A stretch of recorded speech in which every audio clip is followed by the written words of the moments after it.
bienvenue dans ta chaîne de mathématiques préférée. Aujourd'hui, on va étudier les fonctions du second degré.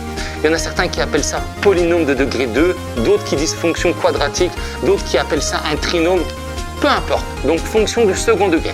On va déjà introduire la définition, on va voir quelques propriétés, la forme canonique, la forme factorisée, les tableaux de variation, tableau de signes, des petites choses élémentaires. Ensuite, on va généraliser tout ça pour obtenir des formules pour aller plus simplement dans les exercices. Ensuite, en deuxième partie, on va résoudre tous les types d'équations et d'inéquations qui peuvent tomber dans vos évaluations. Et enfin, on va voir en dernière partie le lien qui existe entre les racines et les coefficients du polynôme de degré 2. Vous êtes prêts? C'est parti! Donc on va déjà commencer par donner la définition de ce que c'est une fonction du second degré. Une fonction du second degré, c'est une fonction que l'on peut écrire f de x égale à un coefficient a fois x carré plus b fois x plus c. On donne quelques exemples. Donc on y va. Exemple numéro 1, on a la fonction f de x qui est égale à 3x carré plus 2x moins 1. Est-ce que c'est de la forme a fois x carré plus bx plus c? On voit qu'on a le x carré, donc notre a vaut 3, ça c'est notre a. Notre b vaut 2 plus 2, faites attention au signe, et notre C, c'est plus C, donc ici, notre C est moins 1. Donc ça, c'est notre B, notre C. A égale 3, B égale 2, C égale moins 1. C'est bien une fonction du second degré. Ensuite, deuxième exemple, on a la fonction g de x qui est égale à moins x carré plus 2x plus 3. Ça ressemble à ça. Ici, A, c'est combien? Quand on a moins, ça veut dire en fait que A, c'est moins 1. Notre B, le coefficient du x, c'est 2. Et notre C, c'est 3. Franchement, on est tranquille. Vous avez vu, c'est le début de la vidéo. Et croyez-moi, dans cette vidéo, on va faire tout ce qu'il faut savoir avec plein d'exemples. Vous la regardez en entière, et vous revoyez quand il le faut. Vous devenez un pro de ce chapitre. h de x égale à 2x cube. 2x exposant 3, direct. Je m'arrête, je lis même pas la suite. Est-ce que dans la définition d'une fonction de second degré, il y a du x exposant 3? Non. Ça, ce n'est pas une fonction du second degré. Ça va jusqu'à là? Donc on continue l'introduction un peu des fonctions de second degré. Vous connaissez, normalement ici vous ne le connaissez pas, je vous le rappelle, que la fonction f de x égale à x carré, c'est une parabole.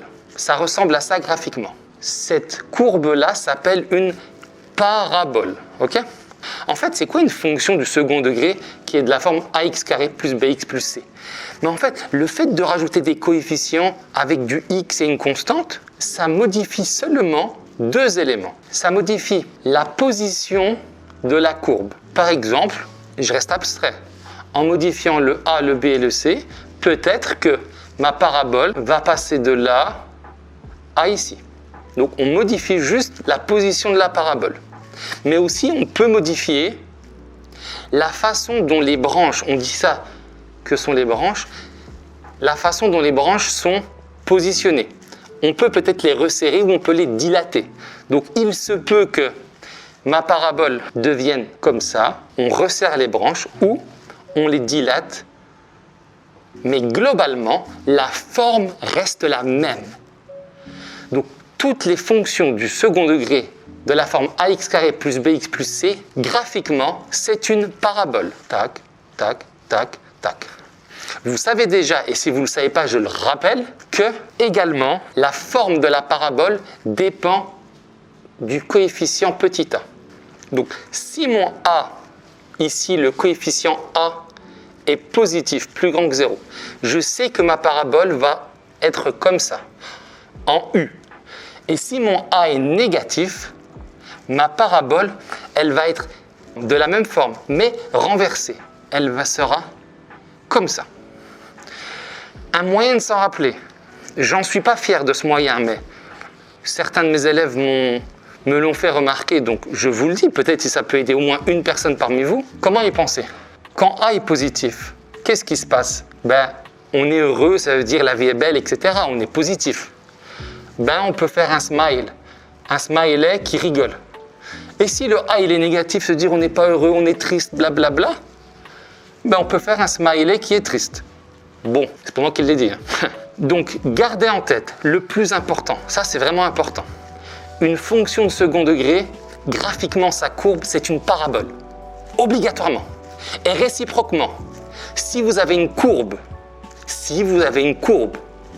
qui est une parabole, alors sa fonction, c'est une fonction de second degré. Ça va dans les deux sens. C'est clair? Une dernière remarque, et on va s'arrêter là. On va passer vraiment aux exercices. Dans votre fonction du second degré, ici, si on remplace le x par 0, si on calcule f de 0, ça va faire a fois 0 carré, ben ça fait 0, b fois 0, ça part. Tout le temps, il reste quoi? Il reste c. Donc, l'image de 0 vaut tout le temps le coefficient c. Qu'est-ce que ça nous donne comme information? Même si je ne connais rien dessus, sur ma courbe, ben, l'image de 0 ici, c'est ce point ici. C, c'est ici. Donc, en fait, le c, il est toujours situé à l'intersection entre la courbe et l'axe des ordonnées. Et dans ce cas-là, je peux conclure déjà que mon c, c'est un nombre qui est positif. Ici, par exemple, le c, il est ici. Le c de ma fonction, que je ne connais pas. Hein. On reste général, ça veut dire. On reste dans des généralités. Mais c'est une information que je peux en tirer. Peut-être qu'elle ne me servira à rien. Peut-être qu'elle me servira. Ça dépendra du contexte. En tout cas, ici, le c, puisque l'intersection entre la courbe et l'axe des ordonnées est ici, ben, je sais d'avance que mon c, il est négatif. Qu'est-ce que je veux dire? Ça veut dire, si ça, déjà, vous faites une petite vérification. Vous faites vos exercices, et à la fin, vous trouvez une fonction avec un c, par exemple, ici, négatif. Ben, c'est un moyen, parmi d'autres, de checker si vous avez fait vos calculs correctement ou pas. Ça prend une demi-seconde. Là, je parle pendant 10 minutes pour un truc qui dure une demi-seconde. Très bien, maintenant, on va passer à la forme canonique. Qu'est-ce que c'est que la forme canonique? C'est un terme qui vous fait peur peut-être, il ne faut pas avoir peur. La forme canonique, c'est juste une factorisation particulière. Parce que comment vous savez factoriser des expressions? Il y a deux manières. Soit vous avez un facteur commun, ben ici il n'y a aucun facteur commun, soit il faut utiliser une identité remarquable. Ici, je vous le dis, vous pouvez vérifier tranquillement, il n'y a pas d'identité remarquable. On ne peut pas factoriser avec une identité remarquable. Donc qu'est-ce qu'on va faire? Ben, on va essayer de factoriser ce que l'on peut avec une identité remarquable. Quand je dis ce que l'on peut, ça veut dire il faut que vous regardiez les deux termes ici. La constante, vous ne la regardez pas. Maintenant, la chose difficile, entre guillemets, il faut connaître vos identités remarquables. X carré plus 2x. Ben, en fait, c'est le début de quelle identité remarquable? Je vous donne la réponse tout de suite et on va faire plusieurs exemples, comme ça vous allez comprendre. Ben, je vous dis, c'est x plus 1 au carré, le début. Regardez, c'est mon brouillon ici. Je rappelle l'identité remarquable. Je sais que a plus b au carré, c'est a carré plus 2ab plus b carré. Ben donc, si j'applique ça ici, c'est x plus 1 au carré, ça devient x au carré, plus 2 fois x fois 1, 2 fois 1, ça fait 2, donc ça fait 2x, plus 1 au carré, ça fait, attention, 1 au carré, ça fait pas 2, ça fait 1, plus 1. Oh, est-ce que le début, c'est exactement ce que je voulais, ici? Donc ça, quand je le développe, j'obtiens ça, au début. Heureusement, c'est ce que je voulais. Après, vous allez me dire, stop, stop, stop. Comment vous avez eu x plus 1? Bon, je vous donne la réponse, mais réfléchissez un petit peu après, tranquillement. Il faut juste faire quoi? Ici, on a le double, on a 2 fois. Donc en fait, puisque ici, je dois avoir du 2, quel nombre je dois mettre là? Ben, je dois mettre la moitié du 2. Donc c'est 1 en fait. Toujours, vous mettez la moitié de ce nombre-là, pas plus. Mais qu'est-ce qui se passe? Si je développe ça, j'ai x carré, c'est bon. J'ai 2x, c'est bon, mais j'ai du plus 1 qui va apparaître ici. Mais moi, je ne l'ai pas là. Donc, si je sais que quand je développe ça, j'ai du plus 1 qui apparaît, mais j'en veux pas, donc je fais quoi? Ben, je fais moins 1. Donc, en faisant moins 1, ça, c'est bien égal à ça. Parce que ça, en fait, c'est seulement x carré plus 2x, plus 1 moins 1, ça part, il me reste que ça, qui est là. Et ensuite, je rajoute mon plus 4. Ben, je simplifie. X plus 1 au carré, moins 1 plus 4, ça fait donc plus 3. Voilà. Donc ça, c'est la forme canonique de cette fonction-là. On va encore faire 2 exemples un peu différents pour que vous ayez tous les cas de figure. Ok. Donc exemple numéro 2, on cherche la forme canonique de cette fonction moins 2x carré plus 4x plus 5. Ici, la difficulté qu'il y a, il faudra faire attention. qu'on n'avait pas avant, c'est que le coefficient du x carré, c'est moins 2. Tout à l'heure, c'était 1. Quand c'est 1, c'est facile. Quand vous avez un nombre qui est différent de 1, la première étape que vous devez faire, c'est factoriser par ce nombre. Donc j'y vais. Je factorise par moins 2, ça fait donc moins 2 facteur de quoi? Ben, si je prends moins 2, il reste quoi ici? Il reste x carré. Ensuite, il faut se poser la question, moins 2, si je le multiplie par là, ça doit me donner ça. Donc, moins 2 fois quoi donne 4? Ben, moins 2 fois moins 2. Donc, ça va me faire moins 2x. Maintenant, moins 2 fois quoi égale 5? 5, c'est un peu plus dur que 4, parce que 5 n'est pas dans la table de multiplication de 2. Mais bon, si ce n'est pas dans la table, ben, on connaît des choses qui permettent de contourner tout ça, ça s'appelle les fractions. Donc, le nombre qui doit être là, donc moins 2 fois quoi égale 5, ben en fait c'est moins 5 sur 2. Parce que si vous développez, le 2 se simplifie, le moins avec le moins se simplifie, il reste bien notre 5. C'est bon? Ben, quand on a fait ça, c'est fini quasiment. On refait l'étape d'avant. Je refais ce que j'ai fait avant qu'avec mon élément ici. Donc ça devient le moins 2, je le laisse. Puisqu'il y a des parenthèses qui vont s'introduire là-dedans, donc ces parenthèses-là deviennent des crochets. Je fais la technique, ça devient parenthèse x, la moitié de 2, de moins 2, ça va être moins 1 au carré. Mais si je développe ça dans ma tête, ça devient x carré, c'est bon. Moins 2 fois x fois 1. Là, j'utilise l'autre identité remarquable, la deuxième, mais elles se ressemblent, vous les connaissez. Donc 2 fois x fois 1, ça fait donc mon moins 2x. Et ensuite, plus 1 au carré. Ben, 1 au carré, je ne l'ai pas. Donc, je dois faire quoi? Moins 1. Et ensuite, mon moins 5 demi. Et je ferme mon crochet. Ben, je simplifie ça. Ça donne quoi? Ça donne moins 2, crochet. X moins 1 au carré. Moins 2, ça fait moins 7 demi. Et ensuite, il me suffit de remultiplier mon moins 2 partout. Je continue ici, ça fait donc moins 2, parenthèse. J'ai plus de crochet parce que maintenant je vais développer, j'aurai plus qu'une parenthèse. Ceux-là vont disparaître. Donc ça va faire moins 2, facteur de x moins 1 au carré. Moins fois moins plus, 2 avec le 2, ça part, plus 7. Voilà la forme canonique de cette fonction-là. Troisième et dernier exemple. Donc le troisième exemple, on a f de x égale à moins x carré plus 3 demi de x plus 1. Ici, en fait, on a moins. Ben, moins, c'est moins 1. Donc, j'ai un coefficient, donc je dois faire quoi? Ben, je factorise par moins 1. Ben bon, factoriser par moins 1, c'est un grand mot. Il faut juste que je mette moins et des parenthèses. Donc, ça va faire moins quoi? Ben, il reste quoi si j'enlève le moins? Il reste x carré. Maintenant, moins, si on factorise par moins, ben, il se passe quoi? Il faut juste changer les signes. Allez, je ne vais pas passer 2 heures dessus. Ça fait moins 3 demi de x moins 1. Voilà. Ben, on recommence. Ça fait moins crochet parce que là, on va appliquer l'identité remarquable. On a dit on prenait la moitié de ça. Ben, 3 demi, si on le divise par 2, ça fait 3 demi sur 2, ça fait 3 quarts. Donc ça fait parenthèse x moins 3 quarts au carré.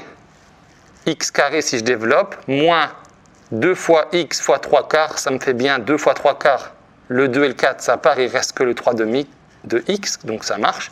Donc je dois faire quoi après? Parce qu'il y a le 3 quarts au carré qui va apparaître. Je dois soustraire 3 quarts au carré, ce qui donne directement 3 au carré 9, 4 au carré 16.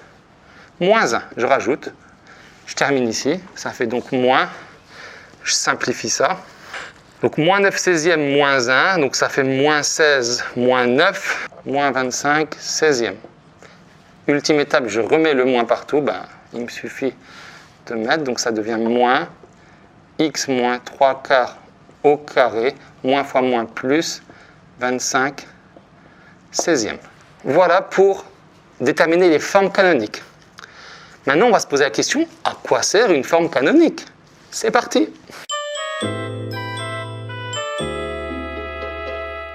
Donc on y va avec cet exemple, on fait rapidement la forme canonique, là. Je la fais en 2 secondes, ça fait donc 2 facteur de x carré moins 3x moins 3 demi, ça fait donc 2 crochet x moins 3 demi au carré moins 9 quart moins 3 demi, ce qui donne 2 crochets x moins 3 demi au carré moins 15 quarts.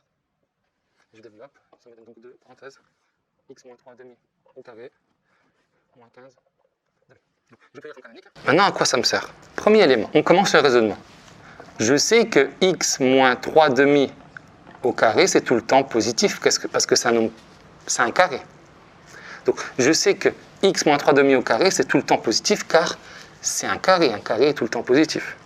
Si je multiplie par 2, qu'est-ce qui se passe? 2 fois x moins 3 demi au carré, c'est plus grand que 0 fois 2, donc ça fait 0. Et comme j'ai multiplié par un nombre positif, l'inégalité ne change pas.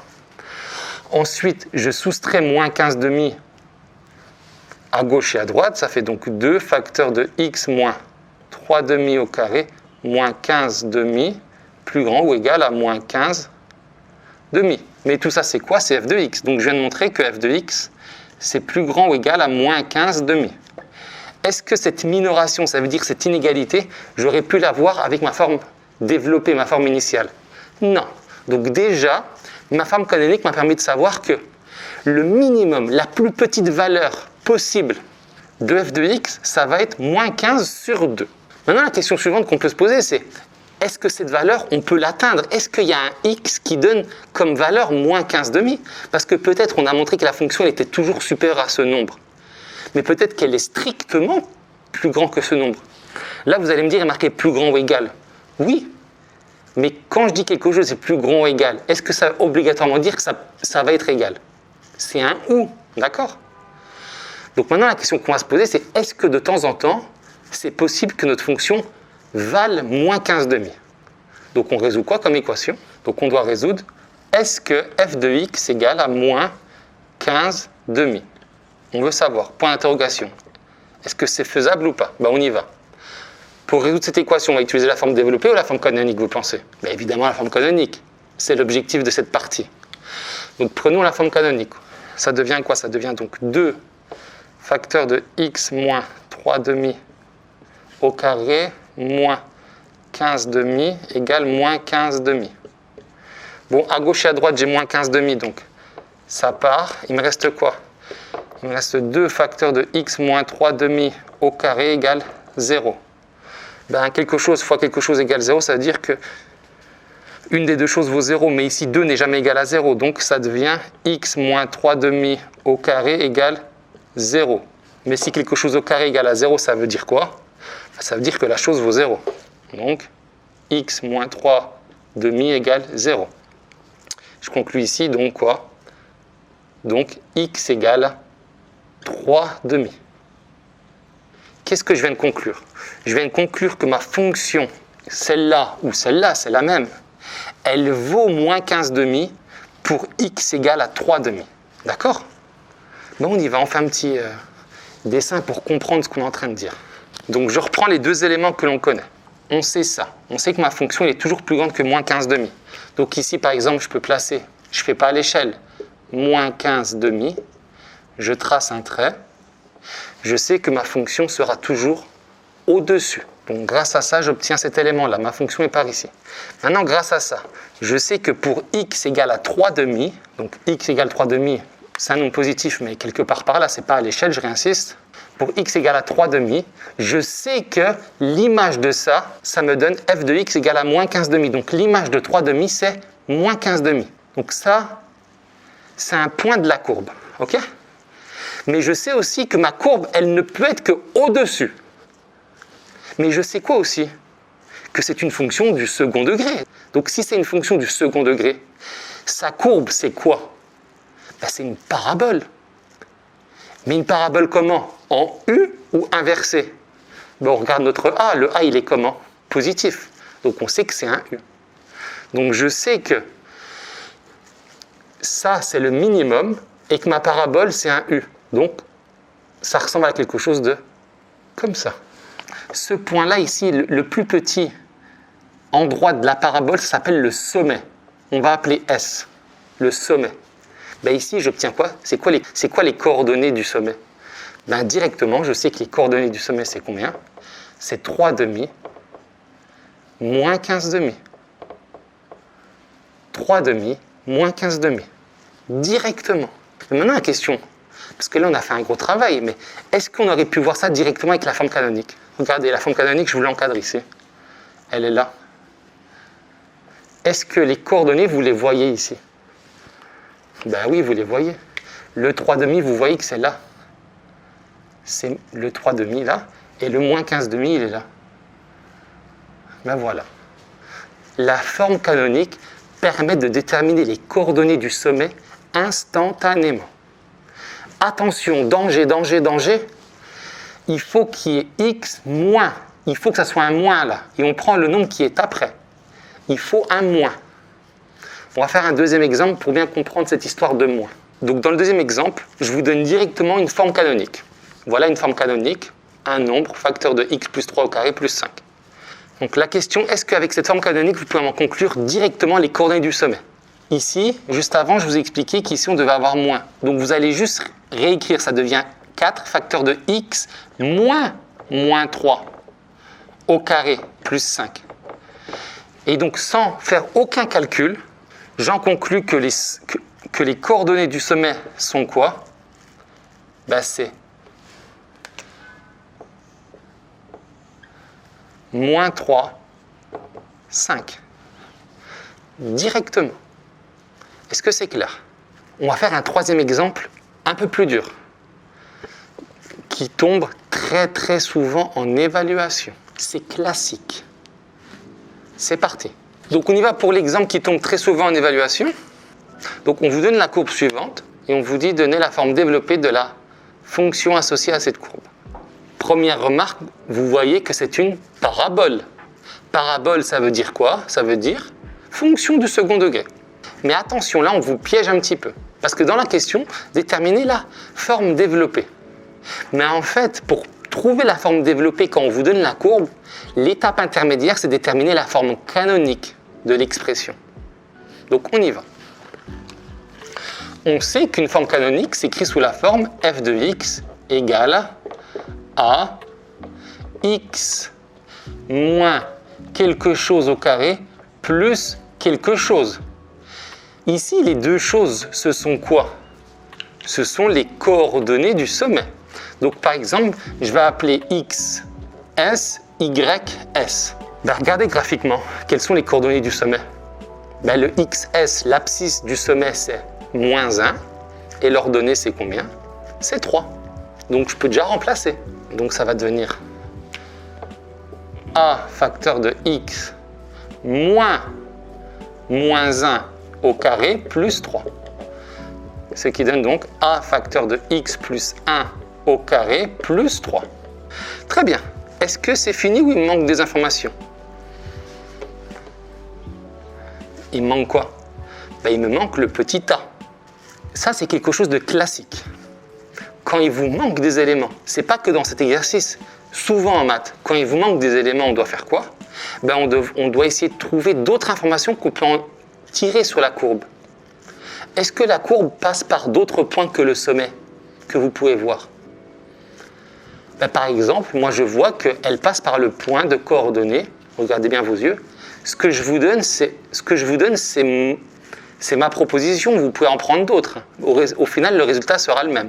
Donc je vois le point, par exemple, de coordonnées 1, moins 5. Donc qu'est-ce que ça veut dire? Ça veut dire que là, je peux remplacer dans ma fonction. Je peux dire que f de 1, c'est égal à moins 5. Mais donc ma fonction f, je la connais ou pas? C'est ça. f de x égale à ça. Donc f de 1, ben, je remplace x par 1. Donc ça devient a facteur de 1 plus 1. Donc je remplace x par 1. Donc 1 plus 1. C'est du hasard qui est de 1 au carré plus 3 égale moins 5. Je résoudrai ça rapidement. Donc 1 plus 1, 2. 2 au carré, 4. Donc 4a plus 3 égale moins 5. Donc 4a égale moins 5, moins 3, moins 8. A égale à quoi? Moins 8 divisé par 4, moins 2. J'ai obtenu mon a. Je peux le remplacer ici. Donc ça fait moins 2, parenthèse x plus 1 au carré plus 3. Voilà, j'ai obtenu la forme canonique de la courbe qui est là. Mais nous, on veut la forme développée. Donc on fait quoi tout simplement? Ben, on développe. Allez, on développe rapidement. Ça fait moins 2, parenthèse, identité remarquable, donc ça fait x carré, plus 2 fois x fois 1, plus 2x, plus 1 au carré plus 1, le tout plus 3. Ça devient donc moins 2x carré, moins 2 fois 2, moins 4x, moins 2 fois 1, moins 2 plus 3, ce qui donne moins 2x carré, moins 4x, plus 1. Voilà la forme développée, voilà la forme canonique de ma courbe. Et voilà, c'est fini. Maintenant, on va passer à la forme factorisée.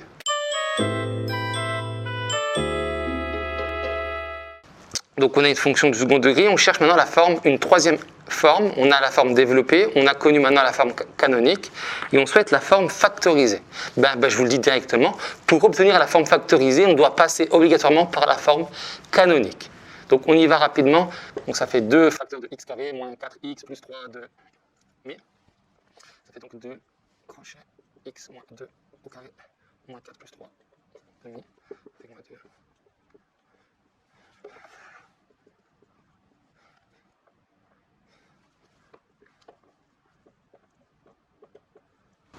Donc voilà la forme canonique. Comment à partir de là on obtient la forme factorisée? Donc une remarque, on ne va pas passer par cette dernière étape.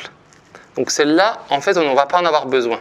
On va plutôt utiliser cette étape ici, là. Donc j'encadre, on va utiliser ça pour obtenir la forme factorisée. Comment? Donc ici, vous voyez, vous avez le moins 2. Donc le égal, je le continue ici, d'accord? Moins 2, je le remets. Ici, est-ce que ça ressemble à une identité remarquable? On a déjà utilisé a plus b, a moins b, a plus b au carré, a moins b au carré. Maintenant, il reste quoi? A carré moins b carré. Regardez, je l'écris rapidement. Est-ce que ça ressemble à ça? Est-ce que je peux écrire comme ça? X moins 2 au carré, moins racine carrée de 5 sur 2, le tout au carré. Oui, le carré annule la racine carrée. J'ai bien a carré moins b carré. Je rappelle, a carré moins b carré, c'est égal à a moins b, facteur de a plus b. D'accord? Donc j'applique ça ici. Ça devient donc moins 2, facteur de x moins 2, moins racine de 5 sur 2, facteur de x moins 2, plus racine de 5 sur 2. Ça, c'est mon a. Ça, c'est mon b. D'accord? Donc voilà la forme factorisée. Donc on va faire un deuxième exemple très rapidement. Donc voilà le deuxième exemple. Supposons qu'on vous donne une fonction, vous faites vos calculs et à la fin vous obtenez la forme comme celle-là. Donc ici, par rapport à l'exemple d'avant, vous avez un plus ici. Vous n'avez pas un moins. Or, l'identité remarquable, c'est a carré moins b carré. Puisqu'on a un plus, on ne pourra pas appliquer l'identité remarquable. Et donc, cette fonction n'est pas factorisable. On ne peut pas factoriser cette fonction. Donc attention, la forme canonique, on peut la trouver pour toutes les fonctions. La forme factorisée, pas pour toutes les fonctions. Maintenant, la question qu'on doit se poser, c'est à quoi ça sert la forme factorisée? Allez, c'est parti. Donc on y va rapidement pour comprendre en deux exemples à quoi sert la forme factorisée. Donc on nous donne la forme développée. Encore une fois, pour obtenir la forme factorisée, on a besoin de quoi? La forme canonique. Allez, c'est parti.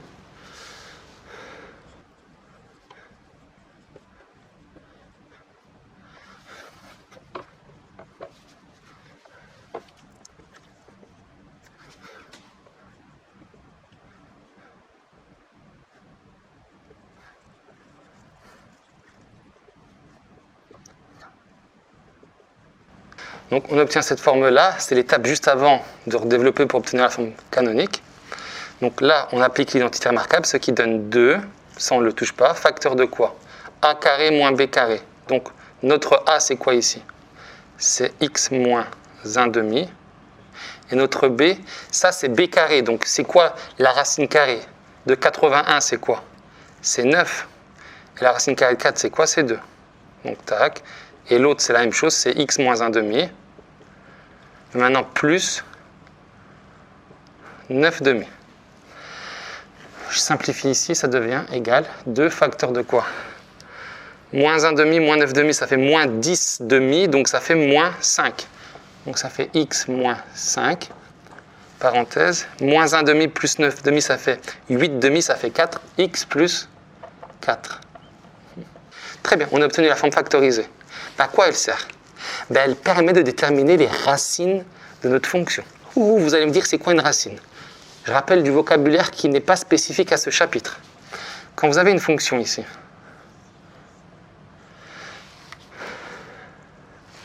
à chaque fois que ma fonction, que ma courbe coupe l'axe des abscisses,